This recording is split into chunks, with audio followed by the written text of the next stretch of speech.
آج کی ویڈیو میں کیا کیا ہے اس سے پہلے یہ ملاحظہ کیجیے۔ آپ کے اندر جس چیز کی تڑپ ہے اپنے خیالات کے ذریعے اس کو سوچیں، تخیل کی دنیا میں اسے بڑی تصویر کی شکل میں دیکھیں۔ یہ بھی تصور کریں کہ یہ تصویر روشنی سے دمک رہی ہے اور ساری دنیا آپ کو داد دے رہی ہے کہ آپ نے ایک شاندار چیز کا انتخاب کیا ہے۔ عزیز ساتھیو، جنون، پاگل پن وہ چیزیں ہیں جن کی بدولت انسان ہر منزل کو حاصل کر سکتا ہے۔ میری اس ویڈیو کے آگے بڑھنے سے پہلے نئے آنے والے ساتھیوں سے گزارش ہے کہ وہ چینل کو لائک اور سبسکرائب کرنا مت بھولیے گا اور ساتھ ہی لگے ہوئے گھنٹی کے نشان کو بھی ہلکا سا چھو دیجیے، اور مجھے امید ہے یہ کیا ہوا فیصلہ آپ کا ضرور مثبت ثابت ہوگا۔ عزیز ساتھیو، سوچیرو جاپان کے ایک چھوٹے سے گاؤں کومیو میں پیدا ہوا۔ بچپن میں اس نے دیکھا کہ اس کا باپ لوہے کے پرزوں کے ساتھ ہر وقت مصروف رہتا ہے۔ وہ کچھ بڑا ہوا تو اس کو معلوم ہوا کہ مختلف پرزوں سے بنی یہ چیز سائیکل ہے اور اس کا باپ ایک سائیکل مکینک ہے۔ رفتہ رفتہ اس کے دل میں بھی دلچسپی پیدا ہوتی گئی اور ایک دن وہ بھی باپ کے ساتھ کام پر لگ گیا۔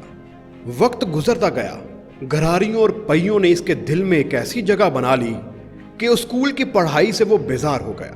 عزیز ساتھیو، وہ ٹوکیو چلا گیا جہاں اس نے ایک گیراج میں نوکری شروع کی اور ہر طرح کی مشکلات کے باوجود اس قدر محنت کی کہ ایک ماہر مکینک بن گیا۔ عزیز ساتھیو، 23 نومبر 1924 کو جاپان میں کاروں کی ایک ریس منعقد ہوئی۔ جس کار نے چیمپئن شپ جیتی اس کا مکینک سوچیرو تھا۔ بس پھر کیا تھا، لوگ اس کی مہارت کو مان گئے اور اس کے نام کی دھوم مچ گئی۔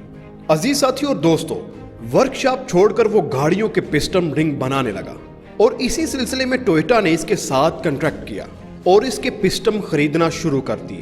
لیکن یہاں اس کی زندگی میں ایک بہت خطرناک موڑ آیا۔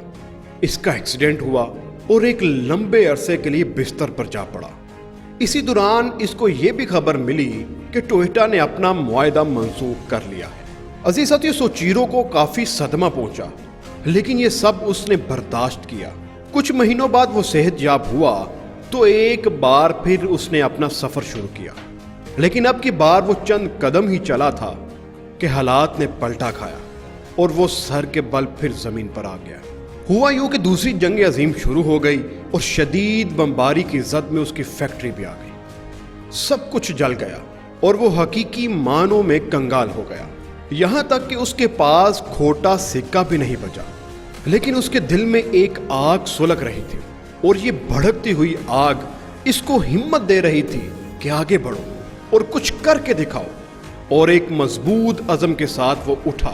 عزیز ساتھیو، آپ کی بار اس نے سائیکل کے ساتھ انجن لگا کر ایک نئی پروڈکٹ مارکیٹ میں متعارف کروائی۔ لوگوں کو یہ سستی سائیکل بہت پسند ہے اور وہ دھڑا دھڑ اس کو خریدنے لگے۔ عزیز ساتھیو، کچھ عرصہ بعد اس نے ہونڈا موٹرز کے نام سے ایک کمپنی کا آغاز کیا۔ 2 اسٹروک موٹر سائیکل تھا۔ یہ پروڈکٹ بھی لوگوں کو کافی پسند آئی۔ ہونڈا کمپنی ترقی کی منازل طے کرنے لگی اور کرتے کرتے 1961 میں اس کی ماہانہ پیداوار ایک کمپنی ہونڈا لاکھ موٹر سائیکلوں تک جا پہنچی، جبکہ 1968 میں یہی تعداد 10 لاکھ تک جا پہنچی۔ عزیز ساتھیو، وہ مشینوں کی صنعت پر راج کرنے لگا۔